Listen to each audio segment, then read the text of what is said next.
Hello and welcome to this week's edition of Screening Room. I'm Hayley Dougherty. I'm Emily Peck. And I'm James Wheeler. In this week's edition, we're going to be taking a look at some of the off-the-beaten-path movies that are found on Netflix that you might not necessarily have ever heard of. Stay tuned. WMCM's Screening Room is next.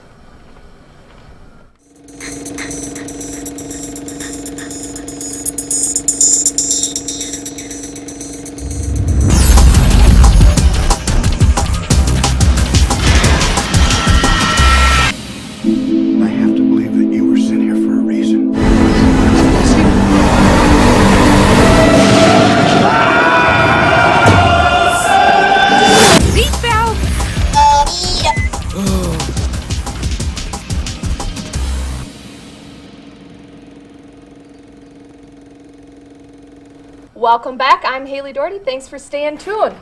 So the first movie we're going to talk about this week was my choice. And my choice of movie was called Drinking Buddies. It's a mumblecore genre film starring Olivia Wilde, Jake Johnson, and Anna Kendrick, and Ron Livingston from Office Space. And the premise of this movie, it is two buddies. It focuses around Luke, who is Jake Johnson, and Kate, who is Olivia Wilde, working together in a Chicago brewery where they spend their days flirting and drinking beer, and working and drinking beer, and hanging out and drinking beer. The romantic chemistry there is just crazy. There's only one major problem. They both have relationships. Luke is talking marriage with his girlfriend of 6 years, Lily, played by Anna Kendrick, and Kate is in a relationship with her boyfriend Chris, who's a music producer. He's played by Ron Livingston. So what's the only thing that blurs the line between friendship and budding romance? Drinking beer. How appropriate for their, for their occupations. So, before I give away too much, let's take a look at the trailer. When it comes to weddings, you want something that you know most people are gonna like. Gets everyone sufficiently drunk, no fights between the families. Can I see the ring? Oh my God. What? Wow, that's beautiful. That's great. What'd you do wrong? Stop working so hard. I don't want you guys to strain yourself. Oh, okay. Thank you, Kate. Some Greek salad? disgusting. I'm trying not to get scurvy. Come on, not my beer. That's an expert beer tasting technique. Really? Oh no! You're gonna get me fired! Chris is here. Oh, I can't wait to meet him. If I introduce you, don't say anything stupid or mean. Everybody! Pleasure, yeah. Heard a lot of great things about you, and we're excited to have you. Really? Good. Yeah. Yeah.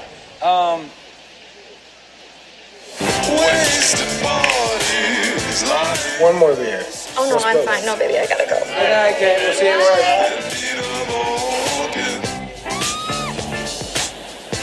I'm gonna interest you guys in a hike. Will it offend you at all if I say no? Absolutely not. No way that I'm not going. How about you? You wanna go?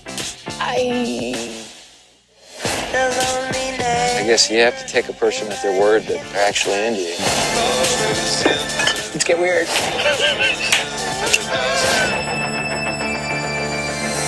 I have an idea. Let's go swimming. Why not? Let's go. I'm gonna go in. Last chance. Come on. Hey, babe, if we want to get married, Which we do. I would love to reopen the floor for that conversation. I don't think that this is working. And I think 8 months is enough time to know whether something's gonna work. Tonight, no one's going home to their significant other because I no longer have one. To being in our house and hanging out with us. To our new kid. Thanks, Mom. Thanks, Dad.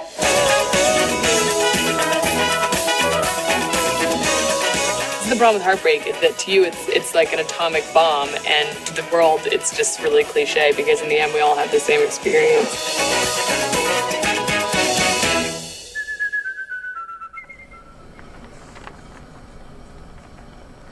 I was really excited about this movie, and I wasn't sure what to expect before I watched it, but I was pleasantly surprised. One thing you might not realize just by watching the movie, because it is such a talented, star-studded cast, is that the script is entirely improvised. That's right. They have no idea what they're talking about up there.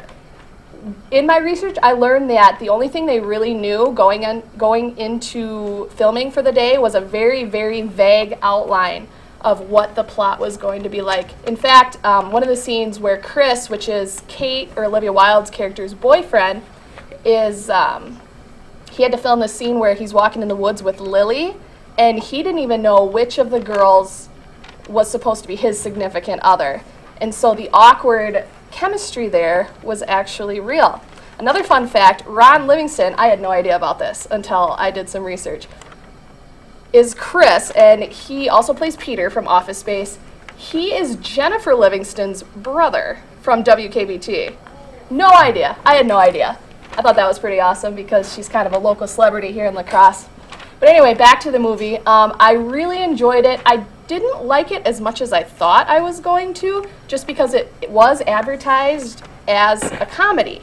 And it was more of like a drama or a dramedy.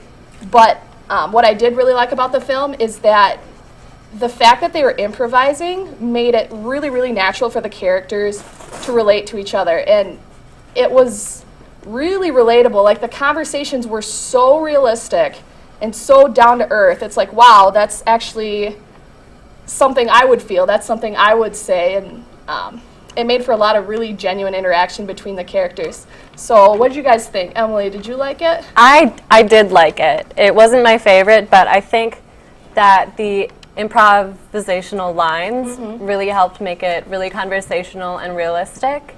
Oh, absolutely. And actually, the first time I watched it, I had no idea it was all improvised. I know, I didn't either until I had already watched it and then started doing my research on it, and I was like, oh my gosh, I almost wanted to rewatch it just with that different perspective, because it really changes how you feel about the movie, because it was so different. My first time I watched it, it was so different from any other type of like rom-com or romantic drama that I'd ever seen, and I couldn't really put my finger on it until I learned that it was improv. And then I was like, oh my gosh, yes, that's why. Because they're actually saying things that they would say in those situations. So I really liked it. How about you, James? Yeah, I enjoyed the movie as well. I thought it was really interesting that it was improvised. I would have never guessed, because it was a really good movie and whatnot. They captured all the characters in every aspect of their life. I thought that was really interesting as well. The director did a great job, and you kind of watch the development of these two best friends go into progress in their relationship, and it's basically not when will they be intimate. It was like more of, or it was not a question of if they would be intimate. It was like when. I was waiting for them to move forward in their relationship. Right. And then. What did you guys think about the ending though? Because it was completely different than how any other romantic comedy would end. Like, usually the two main characters that you're rooting for end up together, and this wasn't the situation, which made it that much more realistic. Things don't always work out the way you want them to. Did you guys like the ending? Did you not like it? I thought it was a pretty open ending.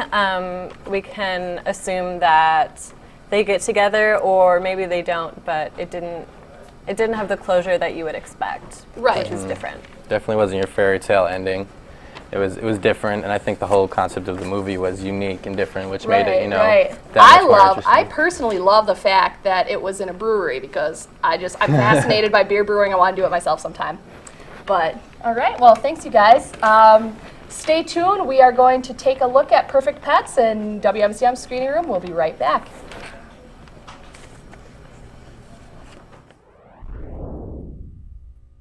At the University of Wisconsin-La Crosse, surround yourself with potential. Surround yourself with lifelong friends. Step on campus and be welcomed with a friendly smile. It's just like home. Surround yourself with nature's beauty. Nestled in western Wisconsin's driftless area, it's perfect for learning. Hike the bluffs, bike the marsh, soar. Surround yourself with challenging academics. Our motto is Men's Corpus Gay, Latin for mind and body. Experience a whole education. Conduct research. Surround yourself with distinction. Surround yourself with UW-La Crosse. And by Perfect Pets, I mean UWL promo. Let's take a look at Emily's movie. Well, the film I chose was called Electric Children, and it's by a new director, Rebecca Thomas.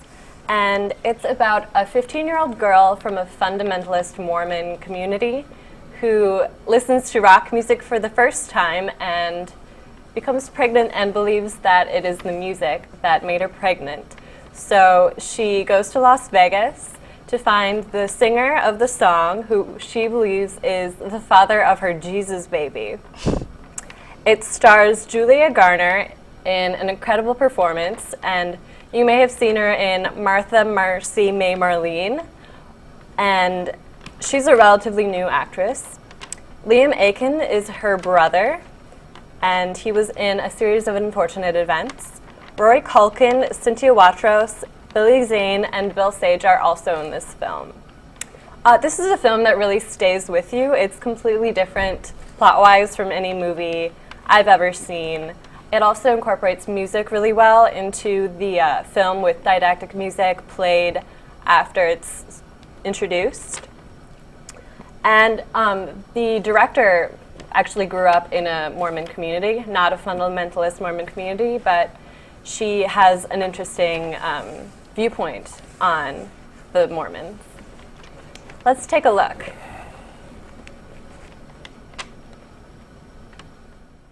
is Rachel Angela McKnight, born May 8th, 1996, 15 years old. A few weeks ago, I experienced a miracle. What is that?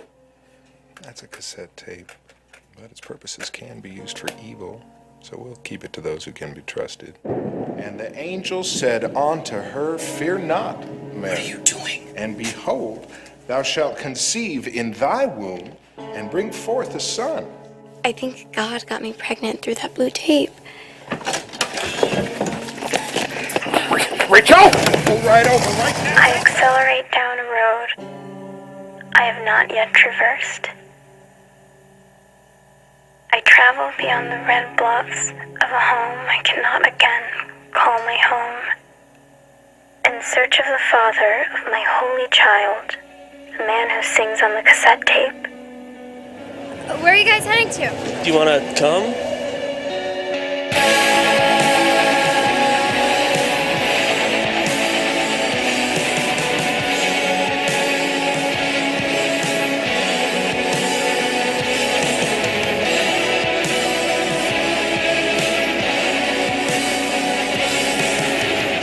Have you guys noticed the beautiful women out here? We'll find the guy.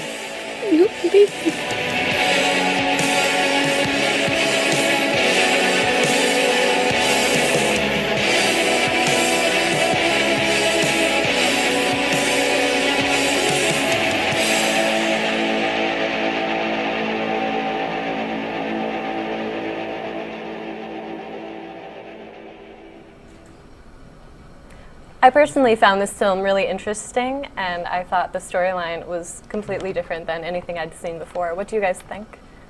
I was a little skeptical at first. I had looked it up on IMDb and Rotten Tomatoes before I checked it out, but the storyline just seems so strange and so different from anything, like you said, from anything I've ever watched. But once I started watching it, I was kind of like, oh, I don't know why it resonated with me so much, but it did. I caught myself like talking to my roommates, like, have you ever seen this movie? Like, I don't know. Especially that song that she listens to. I actually downloaded it because I liked it. The entire soundtrack is really great. Yeah, yeah. So what I didn't necessarily like so much about the movie was that they didn't spend a whole lot of time on, what's her name?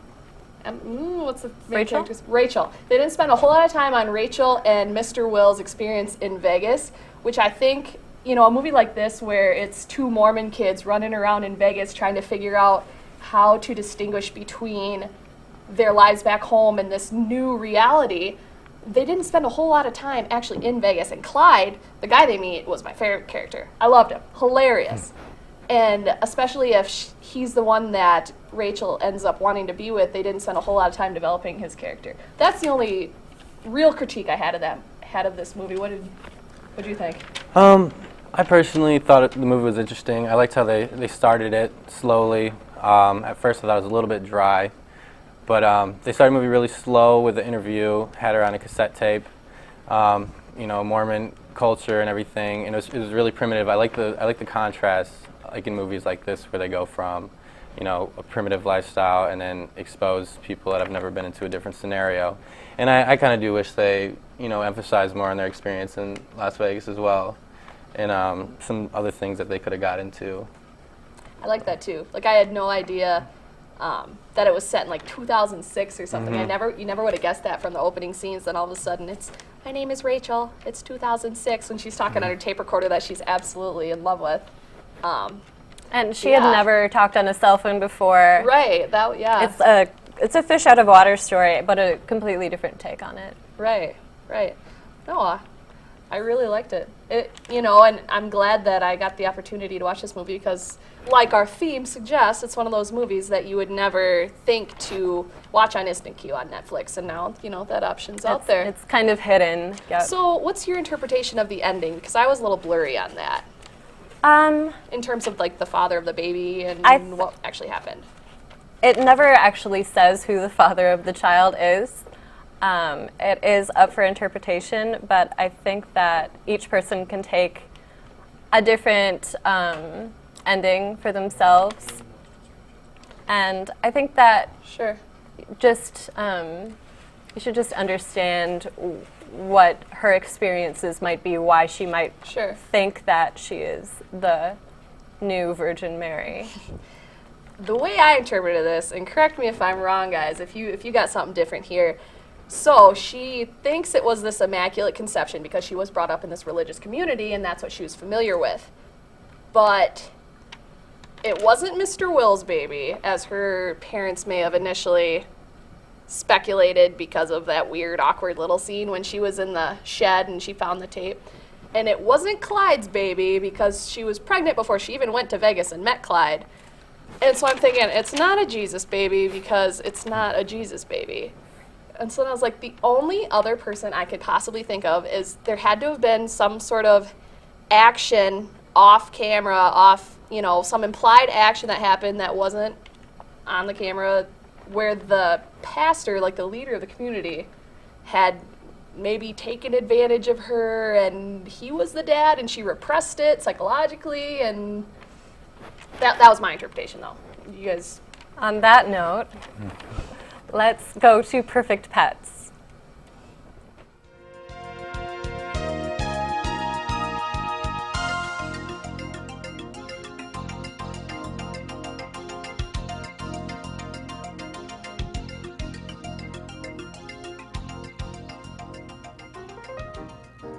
Meet Clara, a domestic short-hair adult who isn't afraid to show a little sass. Meet Dina, a wise border collie who shows no shame in showing off her nice winter coat. And meet Kixie, a domestic tiger mix who isn't afraid to show you her friendly kitty moves. Finally, meet Bella, an adorable American bulldog and hound mix who doesn't mind getting her belly rubbed from time to time. Find out more about adoption for these pets or others, contact the Cooley Region Humane Society at 781-4014. All right, everybody, welcome back to Screening Room. I had Eternal Sunshine of a Spotless Mind. If you consider yourself an idealist or a romantic, this movie's definitely for you. The two main characters, Joel Barish and Clementine, played by Jim Carrey and Kate Winslet, undergo a procedure to erase their memories when their relationship goes sour. During the process, they realize what they've lost while reliving all of their moments together and realizing what they had to begin with. You know, as they say, you don't know what you got till it's gone. The movie starts out as a flash forward of their last memory together and then progresses into their crazy experience of getting their memories erased by some shady characters that are doing crazy things in the process. During this adventure, it's a mixture of madness and love while Joel tries to save his memories that are quickly slipping away. This twisted romance film will keep you guessing, but before I tell you too much, here's the trailer.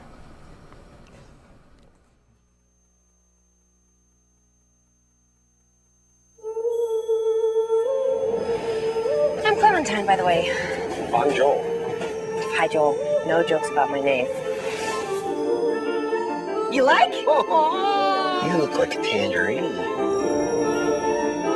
I want to be a great big, huge elephant. You're trying to figure out, did I have sex with someone tonight? And how do you get people to like you? Here at Lacuna, we have a safe technique for the focused erasure of troubling memories. Is there any risk of brain damage? Technically, the procedure is brain damage, but it's on a par with a night of heavy drinking. Nothing you'll miss. My head already hurting. That baby's history. It's all being wiped away. They're erasing you, Clem. You'll be gone by morning. Whoa, careful. What? Step back. Broach the guy. Good luck to you on this day. Please let me keep this memory. The eraser guys are coming here. Wake yourself up. We're working like gangbusters. Try to be somewhere deeper. Can you hear me? I don't want this anymore. I want to call it off. He's up in that. Seemed to have lost him for a moment. Oh, dear.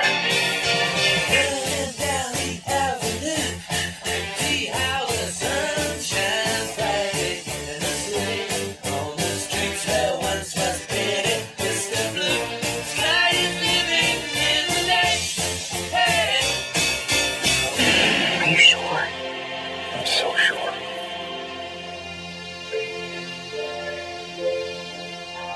Eternal sunshine of the spotless mind. I want my mommy. This has sort of worked. I chose this movie because there were a lot of rants of how this was a really good movie that you need to see on Netflix. It was rated 8.4 out of 10 on IMDb, and it's a really interesting concept. Throughout the movie, it kept me guessing. It was chronologically out of order a little bit, and you never really knew where it was going to go next, which turn it was going to make. And I enjoyed the ending and everything throughout the whole process. Definitely a happy ending as well. Sure. What do you guys think? Well, not gonna lie, James, I was a little skeptical when you picked this one because, you know, my first step in this process is just to do some research on the movie, just to see, like, overall plot, see what I'm getting myself into. And it sounded a little out there, not gonna lie. And then as I was searching for the movie, my roommate actually had it on DVD, and she borrowed it to me. And she's like, oh my gosh, this is mine and my boyfriend's movie. We love this movie. And I was like, oh, okay, if Soph likes it, I'll probably like it. We have very similar taste in movies. And honestly, it turned out to be, out of the three we watched today, my favorite one. Even over the one I picked. Because it was so different. I really, really enjoyed seeing Jim Carrey in such a different role. I mean, you're used to seeing him in Ace Ventura, in The Mask, where he's just completely out there, completely ridiculous. And he was actually a little extroverted in this movie, which was really refreshing because it really shows his range as an actor. And I think a lot of people could identify with his role as I said extroverted, I meant introverted, can identify with his role as an introvert because that is a majority of the population are a little shy. No, I loved it. I thought it was really out there. The plot got kind of difficult to follow sometimes because it was so, just the visuals and the film work was so out there, and it was back and forth and flashbacks and flash forwards, and all of a sudden you were in present day, and then all of a sudden you were in Jim's mind. What's his name? What was his name in the movie? Joel. Joel. Yeah. That's right, Joel and Clementine. Then you're in Joel's mind, and you're trying to figure out if this was a memory that he actually had of him and his girlfriend, or if this was one that he was trying to escape to make sure the brain mapping people didn't find him. And I really liked it. Yeah, this is just a classic movie. I'm surprised you'd never seen it before, because so many people in our generation just love this movie. It's one of Jim Carrey's first films with a more serious role, and it just shows his flexibility as an actor.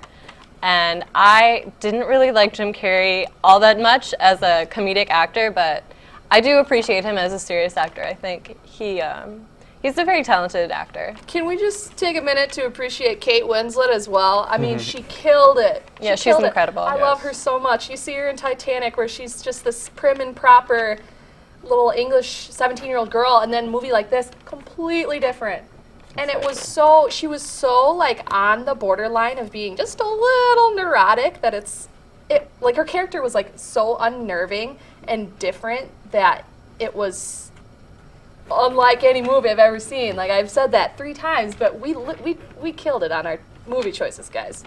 But no, I really enjoyed Kate Winslet's performance, and you know, you didn't know it was coming, just like you didn't know what hair color she'd have next. What'd you think about Kate? Yeah, she's Clementine. Clementine. Yeah, she was definitely an interesting character. At first, I thought she was just really crazy, but as the plot develops, you realize that she's really interesting and she has multiple dimensions to her personality.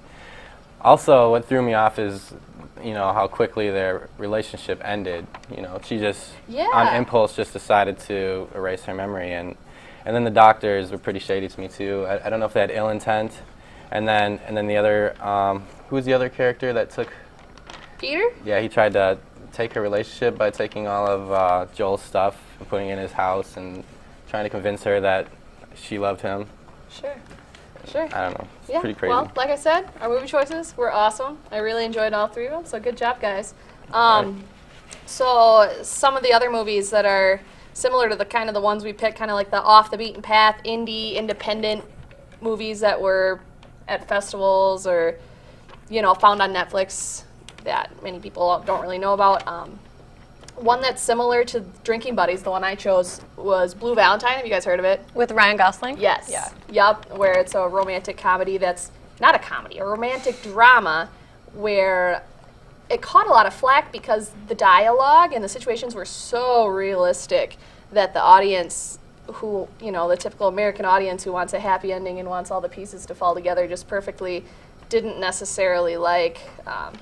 So that's one movie that's kind of similar to the one I chose. What are some other film festival films? That A couple that were similar to mine, Electric Children, were Martha, Marcy, May, Marlene, which also had the main actress from this movie in it. Okay. And it was about a cult.